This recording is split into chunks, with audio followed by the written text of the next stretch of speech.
imagine for 1 second that you spent the last 3 years throwing your weapons stockpile at the Russians in a proxy war in Ukraine, either by doing so directly, giving the Ukrainians your weapons, or by using NATO to give them your weapons, or use the Europeans who buy weapons from you and then give them to the Europeans and throw them at the Russians. You love this because your military industrial complex makes tons and tons of money. And even better, you can empty out your stockpile even more by funding the Israelis to the tune of 22 billion, who then use the weapons to genocide the population in Gaza. And you are even looking at the prospect of more such interventions against Iran and others. And that is a fantastic business. But then you suddenly realize that, we have a production capacity problem. We're actually running low on weapons. And in that moment, when you actually decide that, okay, it's time now to rebuild our weapons, somebody steps in and says, not so fast. Well, that's what happened right now on what the Chinese did last week. And this is why the United States is actually, for the first time, seriously angry at the Chinese, not just faking it.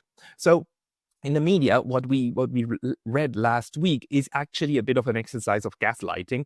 And even on social media, some people are not catching on to what the real story is. Now, what we're being told of what happened last week is that the Chinese escalated the trade war, right? And this is, for instance, how the Wall Street Journal frames it. And we need to unpack this a little bit, because the real story is actually about the US capacity to wage war. But the official story to the front is that China is just being mean in the trade war, right? The Wall Street Journal writes that China's rare earth escalation threatens trade talks and the global economy. President Trump says Washington is weighing responses. So this was just still last week. And by now we know that Trump is threatening a 100% tariff on all Chinese goods that come into the United States. And Trump was obviously and visibly very irritated at what China did here. Now, actually, all over the place on CNN, BBC, and so on, this problem is being framed as a problem of, the trade war getting worse. But if you look at what's actually going on under the hood, you start realizing, as actually a couple of think tanks did, that no, it's not that China is trying to gain the upper hand in trade. China is trying to make it harder for the United States to produce weaponry, to make these implements of war, as they are called. There's this very good paper by the Center for Security, the CSIS. China's new rare earth magnet restrictions threaten U.S. defense supply chains, and this is the real story, not the trade tensions. The fact that now, for the first time, somebody in the global economy did something that is going to make it seriously even harder for the United States to produce weaponry. Because you must understand that the US this year understood itself that it has a production capacity a supply problem. It cannot produce enough weaponry. We know now that the United States, NATO itself, has been running out of just normal shells that they used in Ukraine. The Ukrainians cannot be supplied at an adequate level in order to fight the Russians. This actually scared quite a lot of people in the US, and they said we need to do something immediately to reverse this. And the Chinese are now making that much, much harder. So let's look first at what are actually the new regulations that the Chinese put out, and then also how the Chinese, of course, frame this entire situation. Now, the CSIS report is quite good because it focuses on the technical details. What you need to understand about these about the trade restrictions that are coming from China is that they are a very normal tool, a tool that the United States has been using a lot in the past. Let me just read you a bit from this article. The new export controls mark the first time China has applied the Foreign Direct Product Rule, FDPR, a mechanism introduced in 1959 and long used by Washington to restrict semiconductor exports to China. So what Beijing now does is it's applying this rule, which it says is a norm because the United States is using it for a long time, in order to regulate what other countries can produce with something that is sourced in China. Let's just continue to understand really what kind of trade restriction China is imposing. The new licensing framework will apply to foreign-produced rare earth magnets and select semiconductor materials that contain at least 0.1% heavy rare earth elements sourced from China. Given China's dominance in the sector, accounting for roughly 70% of rare earth mining, 90% of separation and processing, and 93% of magnet manufacturing, these developments will have major national security implications. And the CSIS is right on the money. The problem the United States has is not that China somehow globally now restricts its rare earth exports and is going to make it harder for the US economy to flourish. China officially is now making it very difficult for the United States to replenish its arms stockpile. And this is well understood, by the way. The US understands this, and because China tells them so. Just let me show you for one moment how the Chinese are actually introducing these measures. And you will understand that it's not about trade in general. It's really about the capacity to make weapons. China officially targets this. So this is the Chinese announcement that they put out on Thursday last week, on the 9th of October.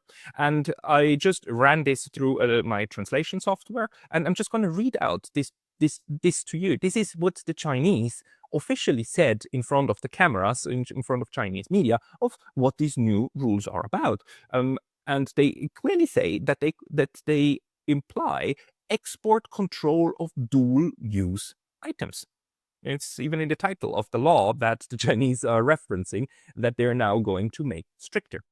Let me just read to you from here. This is what the Chinese are saying. Rare earth-related items have a dual-use characteristics, both civilian and military. Implementing export controls on such items is a common international practice. In April of this year, the Chinese government imposed export controls on the export of rare earth items by Chinese organizations and individuals. Related rare earth technologies have also been listed in the catalog of technologies prohibited or restricted from export by China since as early as 2001.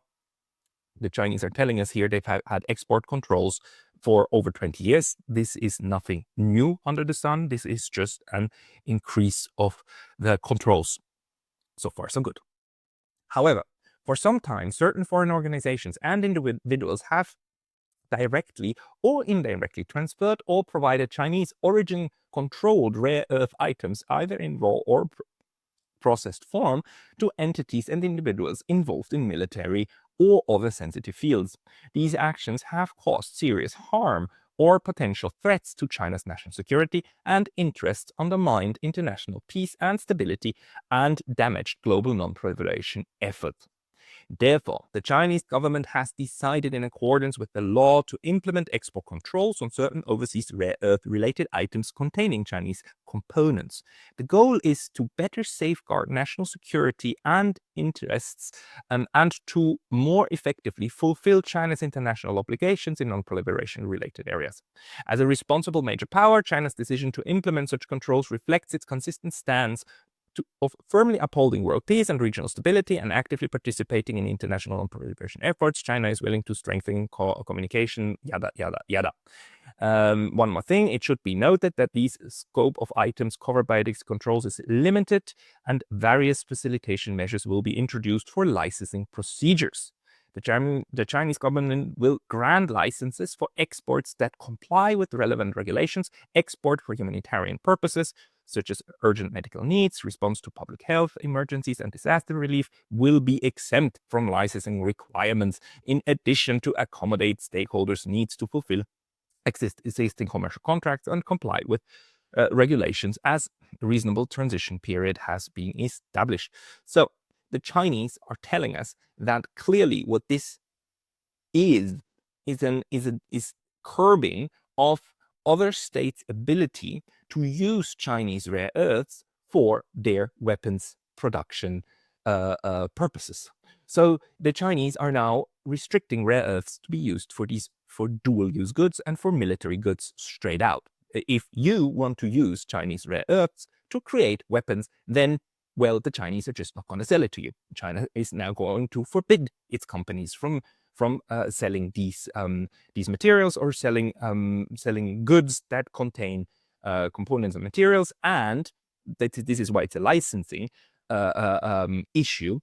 It's going to make sure that if you want to use rare earth materials, let's say to make an iPhone or something, you need to promise that these goods then will not be used for military application.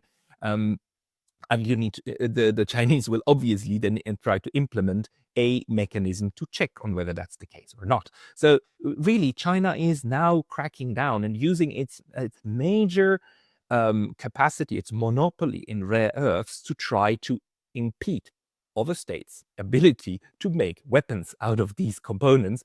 And even more than that, because it is actually two areas that are being targeted. There was a second announcement number 62, about the technology needed to produce or to create products out of rare earths and create magnets and so on. So there's now a catalog of technologies prohibited or restricted from exports. Just very quickly, the Chinese government, after careful assessment, has decided to impose export controls on rare earth-related technologies and to issue clear regulations for Chinese organizations and individuals engaging in related activities. This is intended to better safeguard national security interests, fulfill international non-proliferation obligations, and ensure the security and stability of the global rare earth industry and supply chains. So it's not just the rare earths itself, it's also Chinese know-how that the Chinese government is now trying to restrict. And again, this is what the Chinese government tells us officially what this is all about. It's about weapons. It's about dual-use goods. It's not about trying to harm the United States or trying to harm Europe economically. It's just officially about making it harder for them to produce weaponry out of these goods. And this is really this is to me an ingenious move, because again, the United States is just coming out of a long period of emptying out its weapons stockpile in this goddamn proxy war in Europe. And the neocons thinking that US production capacity is infinite and that stockpiles are infinite and that the war-making ability of the United States is infinite, are now finding themselves in a serious quagmire. Because the Chinese are here saying that, okay, well, you can still make the bombs you can, but not with our stuff. Here you go. And that is the reason why Donald Trump is so utterly mad. Because this doesn't just impact production capacity. This impacts the entire strategic calculation of what the United States in the next couple of years can do with its new Ministry of War, because turns out that ministry is now being defanged. And I'm not saying the United States is going to be defenseless, not at all. The United States, of course, still has a lot of weaponry, and of course it has its entire nuclear triad.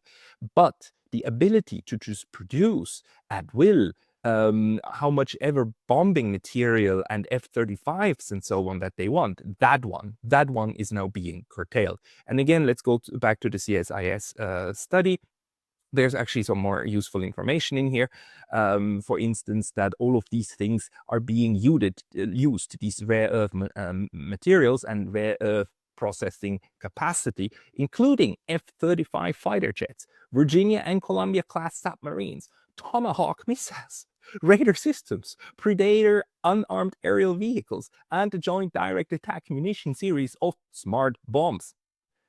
All of this stuff is now will be much harder to produce going forward. And the United States is obviously now working on mitigating that. They're obviously now working on a high speed, trying to source these rare earths from different places. One of these places where they are available, at least 2% of global sourcing is coming from there, is Greenland. right?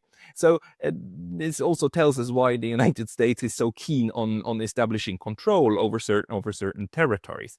I'm not aware of Venezuela being a big rare earth producer, but it wouldn't surprise me at all if there were, if anyone had information about potential rare earth deposits in Venezuela, and that would be one of the reasons why we are seeing currently in the Caribbean all of this saber rattling. I don't have no information about that, none at all, but it has always been weird to me that Venezuela is being singled out for the oil. The United States has enough oil, fracking oil. Oil is not the problem. The problem for the US now is the rare earths, because without them you cannot make these beautiful toys of war, these horrible monsters implemented, created, and then sold for a lot of profit by these private companies in the US. So this one here is the real story, and whenever this is being framed as part of the trade war, this is actually something that tells me that this really hurts the US. If you know how the US uses the national security rationale for basically anything and everything the administration wants to do, right? The deployment of US National Guards inside the United States is being framed as a national security issue. The trade war itself is being framed as a national security issue. And here, for the first time, we have a real national security issue that's being framed as a trade war escalation. What this tells me is that the hurt is real. This is a serious problem. This is not just something out there. This is something the United States doesn't really want to admit. Donald Trump doesn't want to stand in front of the TV cameras and say like, oh, by the way, over the next 4 to 5 years, we're probably not able to produce as many weapons as we were forecasting until yesterday. That's something he doesn't want to say, because that would seriously damage the threatening stance of the US as a military great power. So instead of that, the current discourse is that, oh, China is now meanly escalating and is trying to curb other states' ability to produce stuff with Chinese rare earths, right? This is the whole narrative that we are being sold. Although it's really not. This is not the point. And just to drive this point home, let's look at another document that the Chinese issued. You know, when the Trump administration got so mad and said like 100% tariffs and stuff, they came out again and said like, look, let's look at our licensing requirements in cold blood, just like rationally. And this is what it's about. China's export controls are not export bans. Licenses will be granted for eligible applications. What the Chinese are saying is that they simply will start controlling what their stuff, their rare earths, are being used for. And if you want to use them for weapons, then you cannot get them from China. And you cannot use Chinese technology. And the Chinese state is going to try to crack down on its own rare earth sector in order to make sure that they comply, and apparently the United States understands that this is going to be hard to overcome. This is going to be really hard to get around. And the Chinese spokesperson also said in reply to these questions after the US got so mad that I want to emphasize that China's export controls are not export bans. Again, all applications or compliant export for civil use can get approval, so that relevant businesses have no need to worry. So they're really going out of their way to say like, look, we're not going to make the rules of the trade game for the world. We're just going to make new rules for what our stuff can be used for. And then, of course, the Chinese, they never miss an opportunity to point out the hypocrisy in the U.S. discourse. And the spokesperson said that the U.S. remarks reflect textbook double standard. For a long time, the U.S. has been overstretching the concept of national security, abusing export controls, taking discriminatory actions against China, and imposing unilateral long-arm jurisdiction measures on various products, including semiconductor equipments and chips. The US Commercial Control List, CCL, covers over 3,000 items, whereas China's Export Control List of dual-use items only covers about 900. The US has long imposed the de minimis rule for export controls with a lowest threshold of 0%. The measures of the US side have seriously harmed the legitimate and lawful rights and interests of companies. Several disrupted the international economic and trade order and gravely undermined the security and stability of global industrial and supply chains. Particularly since the China-US economic and trade talks in Madrid in September, the US in just 20 days has introduced a string of new restrictive measures targeting China. China's position on the trade war is consistent. We do not want it, but we're not afraid of it. This is, by the way, also the one sentence from this entire statement that is now being recycled in Western news media. The rest of it largely falls by the wayside because it would attract attention to the fact that these new licensing requirements are aimed at the military production capacity, not civilian production capacity. If you are running a business of just producing commercial goods, and your supply chain needs some of these components, then what will happen is that now your suppliers will have to send applications in order to apply for this stuff. And yes, on a regulation level, red tape is going to increase. It's going probably to be not that easy in order to live up to all of these requirements coming from the Chinese side. But again, civilian use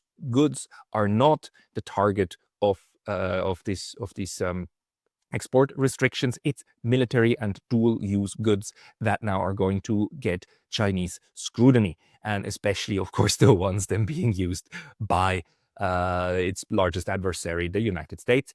And I just must say, after the United States saying for the last 3 or 4 years that the big enemy is China and that there will be a war with China in 2027, war with China, and they kept repeating this and recycling this over and over, that at some point the Chinese will try to seriously do something about it, that should not be a big surprise. But the United States being used, of course, just like the European, to always get their way and to do to others things that they cannot do back to you, that is now changing. And Arnaud Bertrand actually pointed that out, and I love Arnaud's Substack very much, just as well as his Twitter, because he always gives good information.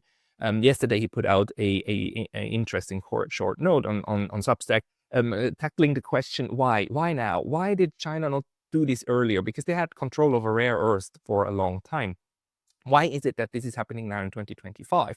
And his answer from his reading is that a lot of it has to do with the question of helium. Apparently, helium has been China's helium sources were the United States for the longest time. In 2022, it's reported that China imported 95% of its helium from the United States. And helium is actually a very important source material for applications such as quantum computing, rocket technology, MRI machines, and lithography equipment, and so on and so forth. So apparently, if you cannot get your hands on helium, then you have serious problems in your own manufacturing processes downstream, especially with all of these cutting-edge technologies and the semiconductor technology, which, by the way, the United States now for years has officially said it wants to curb China's ability to make its own semiconductors, right? So now China actually saying, we want to curb your ability to make weapons, shouldn't come as a big surprise, but apparently it does. And the United States is not prepared for it, but China is prepared for the helium issue. They did their homework. They actually analyzed their largest strategic industrial vulnerabilities. So by now, by the end of 2024, China had cut its helium dependence on the United States to less than 5%. They did the homework. They just did the homework. They looked at what could seriously hurt them if the United States just closed the faucet, and they eliminated those hurts. They started sourcing from other places. They started to diversify their intake. And the Chinese, and this is the point, this is what a lot of people, especially in Europe, don't get. China is now able to make stuff themselves, just like the Russians. The Russians are able to make their own weapons. Great powers with real hard power are not completely self-sufficient, but they're able to produce what they need by themselves, or have a sourcing possibilities that insulate them from these hardest of attacks by other states, short of other states then using military weaponry against them. And that's the difference between a great power and between a middle or a small power. Middle and small powers are strategically highly vulnerable, and they cannot exert just and impose their will on others the way that great powers can. And China insulated itself from the worst attacks the United States can do. Now the US can slap 100% tariffs on over and above what they already slapped on Chinese exports. Anyhow, they can do that. That is possible. But this overall will not sink the Chinese state. That's the point. China is now willing to take the risk that this is what's coming and that their economy will suffer. But they know even if that happens, they will not die, because what they need to survive, they can do and produce themselves. And that's something the United States hates.